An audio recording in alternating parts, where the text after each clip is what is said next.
Yo tout le monde, bienvenue sur la chaîne de Léo et Max. On est reparti pour un petit top One Piece avec notre classement, nos 5 îles favorites dans One Piece. Ouais. Et One Piece en plus c'est un manga d'aventure, c'est un manga où tu avances d'île en île, c'est justement le principe. Eh ben oui. Et ben là on va parler de ça. Donc c'est bien de parler des bonhommes. J'aime bien les bonhommes. Bonhomme c'est gentil.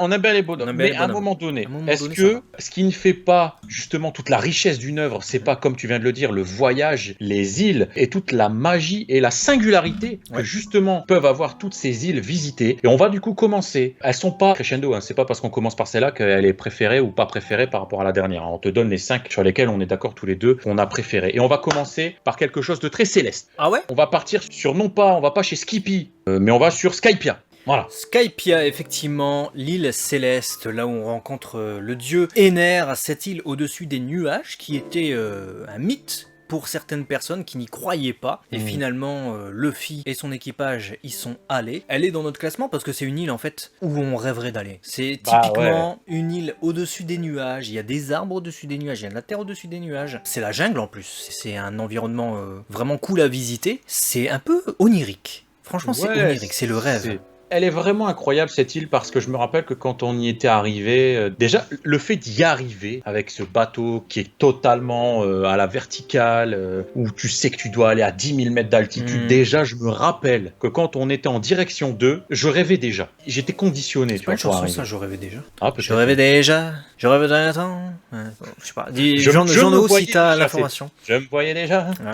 En haut de l'affiche. Bah là, c'est en haut de la cascade. Bon, bref. Alors, c'est pas une cascade d'ailleurs, c'est le Knock Upstream, il me semble que ça s'appelle. C'est une sorte de geyser en fait. Et c'est ça qui a propulsé l'île. Parce que pour ceux qui connaissent pas One Piece, faut imaginer, t'es dans la forêt amazonienne. Je vais peut-être mal situer les Mayas, tu vois. Mais imagine un temple Maya. Et il est propulsé dans les nuages. C'est ça en fait, Skypiea. Et c'est ça qui est bien. C'est ça qui est bien. C'est ça qui est bien. Et t'as des serpents géants du coup. T'as des trucs de ouf là-dedans.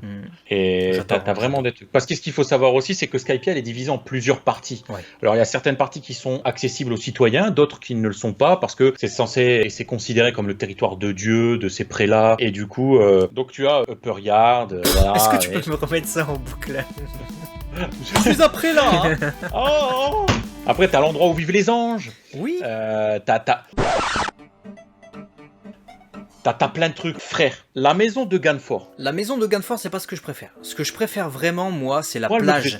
Tu vois là où t'as Conis et puis son père là, qui aurait dû mourir d'ailleurs, on sait pas pourquoi il est vivant lui. On fera une vidéo d'ailleurs sur ça, sur les personnages qui auraient dû mourir dans le Angel Beach, je sais pas quoi là. Ouais, Angel Beach, c'est magnifique. Ouais. Je veux vivre là-bas, moi. Imagine Hawaï. T'imagines Hawaï dans les nuages. C'est ça. Littéralement, c'est ça. T'es tranquille. Voilà. Pas dérangé. Ah ouais. Allez, on passe du coup à la place suivante. C'est la quatrième. Ah non, je pensais que t'allais dire on y va. Oh, j'aimerais bien moi. Mais est-ce que t'as un billet pour aller à Skypiea?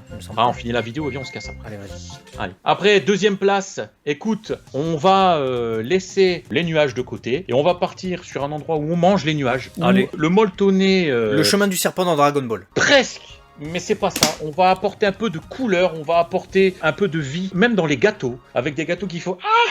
je suis gâteau, moi, fille du... Vous l'avez... Vous l'avez deviné, l'île tout gâteau en français qui n'est autre que... Whole cake. Exactement. Ouais, alors j'ai pas compris tout gâteau, le délire. Alors, ça c'est un truc qui m'énerve, typiquement. Attention là, c'est le moment où on se fâche. toi aussi ça t'énerve, on est d'accord? Ah, je supporte pas. Typiquement, tout gâteau. Tout gâteau, ouais. C'est quand dans les mangas en français, le manga est en français. Le but d'une traduction et d'une adaptation, c'est de ne pas rendre le fait que ce soit une traduction ou une adaptation. On doit pas le voir en fait. C'est comme si c'est un truc japonais, tu vas le lire en français, mais tu dois avoir l'impression de le lire comme le fan japonais. Tu dois pas avoir de décalage avec ça. Donc, au Japon, l'île s'appelle Whole Cake. Donc, Whole Cake, c'est de l'anglais, Whole Cake. Ça s'appelle pas Subete no Keki, c'est pas tous les gâteaux, littéralement en japonais. C'est pas du japonais, c'est de l'anglais. En français, normalement, le japonais devrait être traduit en français, parce que c'est le but de la traduction, mais l'anglais devrait rester en anglais en fait. Donc c'est un truc que je déteste, c'est quand ils traduisent l'anglais également en français, alors que le japonais a le mot en anglais, et que ça fait toute la particularité du truc, parce qu'en fait ça donne, comment dire ça, ça donne un côté occidental. C'est pour ça que dans Dragon Ball, si je prends l'exemple de Dragon Ball, Capsule Corporation, ça s'appelle Capsule Corporation, ça s'appelle pas la corporation corporation de la capsule. Tu l'as pas traduit, ça serait débile. Et en japonais, ça s'appelle pas la corporation de la capsule non plus, ça s'appelle Capsule Corporation, donc c'est l'anglais Capsule Corporation. Et tous les mots en rapport avec la capitale de l'Ouest, donc avec Bulma et tout ça dans Dragon Ball, sont souvent en anglais. Même les attaques des personnages en rapport, Vegeta, sont en anglais. Final Flash, quoi d'autre, Trunks aussi, Burning Attack et des trucs comme ça. Alors que les noms Makanko Sappo, Kamehameha, etc., c'est en japonais. Bah là pareil dans One Piece, le truc très occidental, Alice au pays des merveilles, à la fois comment ça s'appelle les deux connards là qui vivent Hansel et Gretel, etc. Tous ces trucs là, ce sont des histoires plutôt occidentales et pas japonaises. Et donc pourquoi whole cake. Ouais, et pourquoi du coup dans ce cas-là on n'a pas appelé Grosse Mama? Ouais, pourquoi elle s'appelle Big Mom, pourquoi pas Grosse Maman? Je veux dire, c'est tout gâteau, donc pourquoi pas Grosse Maman? Il y a une incohérence à ce niveau-là, mais c'est pas pour ça qu'on aime Whole Cake. Non.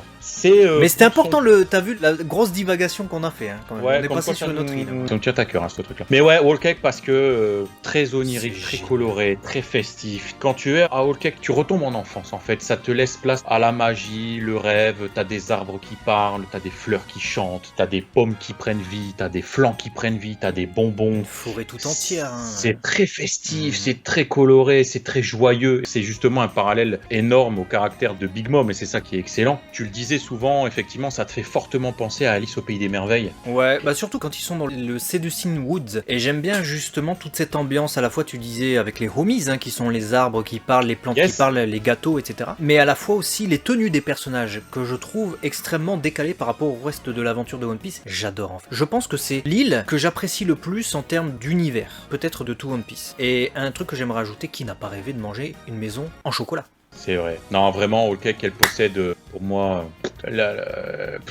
tout ce qui fait rêver dans une œuvre. Et je te rejoins, ça m'a fait rêver, ça continue d'être... Et on l'avait même vu quand on a joué à Pirate Warriors 4, un endroit qu'on kiffe. De ouf. Voyager, tu tombes sur un lac, tu tombes sur une flaque d'eau, c'est du caramel, frère, wesh, tu vois. C'est exceptionnel. Ça donne envie de lécher une flaque d'eau. Ouais, alors que dans la vie, pas.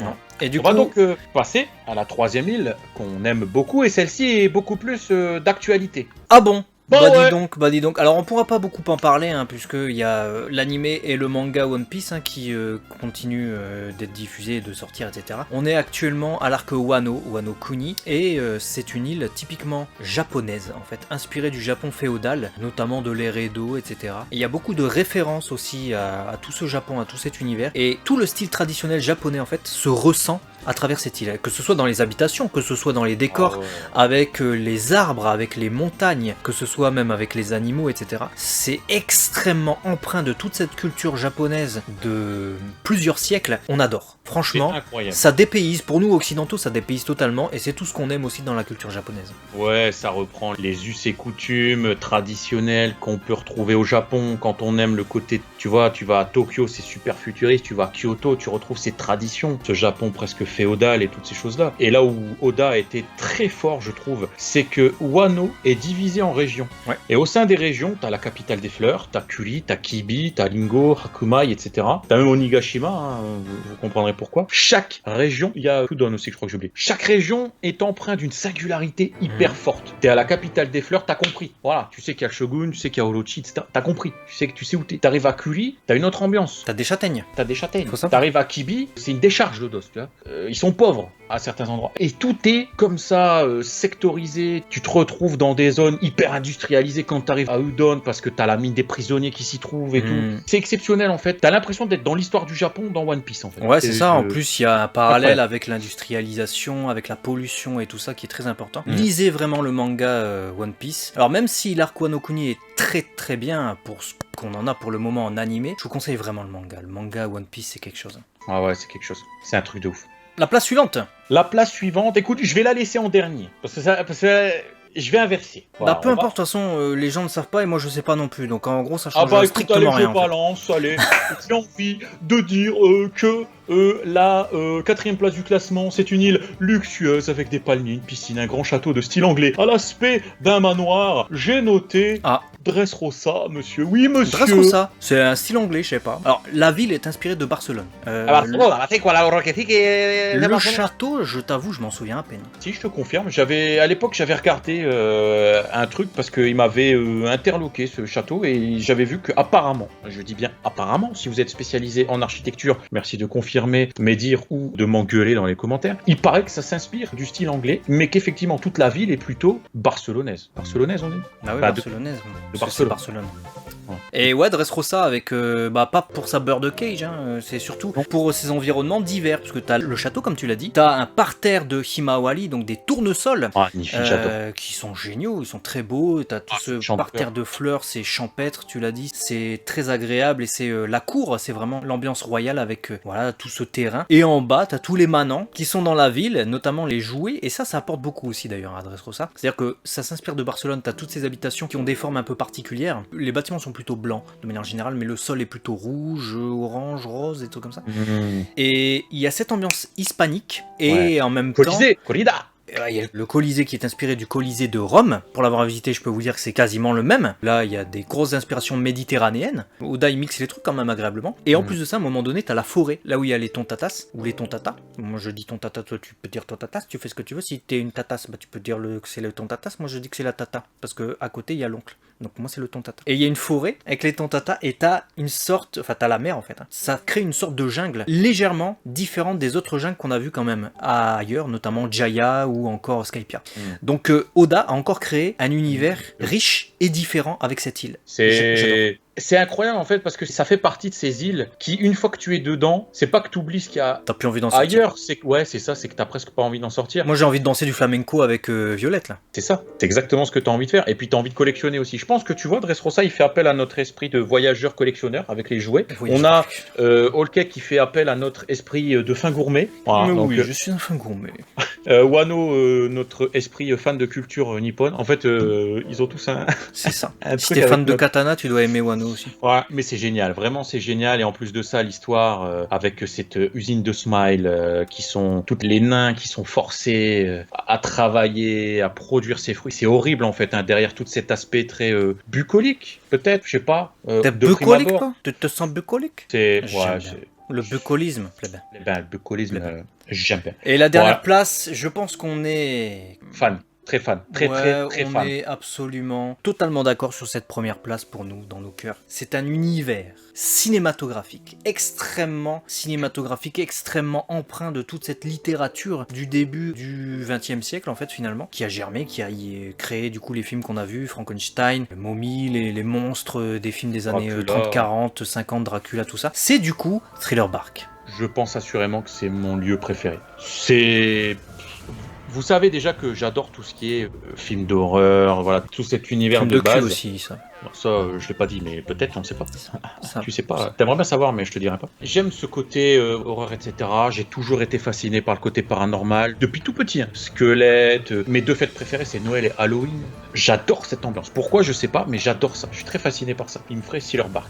Ah frère, tu sais qu'Oda va faire Thriller Bark, tu t'attends à du lourd, mais alors là, il a poussé le truc, c'est incroyable, t'as la forêt des semi-morts, je veux dire...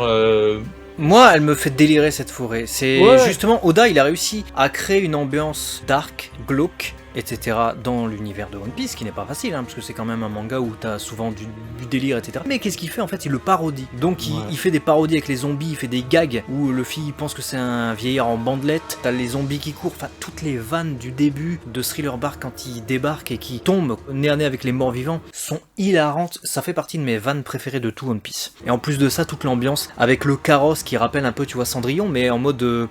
détourné plutôt qui colle totalement à cet univers zombie, etc. Il y a peut-être des références à des films noirs qui traversent comme ça des cimetières, c'est aussi des trucs à rechercher. Cette arrivée jusqu'au château, c'est génial, le truc des ombres avec Moria, toutes les références aux vampires, j'adore.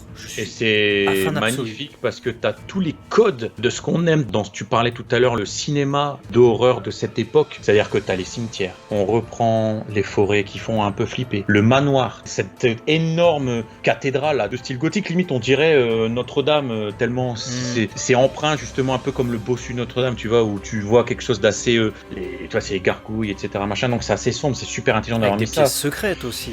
Des pièces secrètes, en plus les persos principaux, Croakback ou Gecko Moria, ils sont, je trouve, en termes de chara design, pour cette île, ils sont associés parfaitement. Non, c'est chara design parfait, même Sindri, tu vois, le truc qui fait penser à du Frankenstein et à la fois, tu vois, c'est génial, à la fois zombie, vie à la fois mort-vivante. Sindri, c'est Nightmare Before Christmas de Disney, frère. Ouais, c'est ouais. même délire. T'as le laboratoire, t'as toi le côté un peu Dr Jekyll, Mr Hyde qui ressort. Typiquement, si vous aimez Tim Burton, en fait, ce qu'il fait un peu dans ses films, Ah ouais. vous en retrouverez pas mal dans Thriller Bark. Donc ça se comprend qu'il figure pas mal chez nous, parce que c'est à la fois toute l'ambiance esthétique et graphique qu'on aime retrouver aussi dans le cinéma. Ah, Dites-nous, pour moi, vous, c'est quelles number sont one. vos îles préférées dans les commentaires. Voici nos 5 îles préférées à nous deux, de la chaîne de Léo et Max. Et vraiment, hein, celui-là est number one. On t'a dit les autres. Ouais. Les Voilà, autres, on mais sait lui- pas, c'est dans les Indes, mais Thriller Bark, quoi.